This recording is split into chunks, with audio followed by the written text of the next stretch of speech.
right into it. We're going to start off with painting the nail with a matte top coat. Go in with any color acrylic, use a fluffy round brush. This is an old 3D nail art brush that I didn't take the best care of. And you're going to go in and start tapping it on the nail, moving up and down. And as you're moving towards the outer part of the nail, move the brush in a circular motion to help really give you that gradient that an airbrush gives you.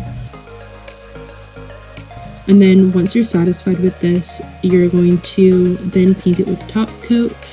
And then voila, here it is. It literally looks like an airbrush was used, but one was not. If you guys want more short tutorials like this, like, comment, and subscribe, and I'll see you next time.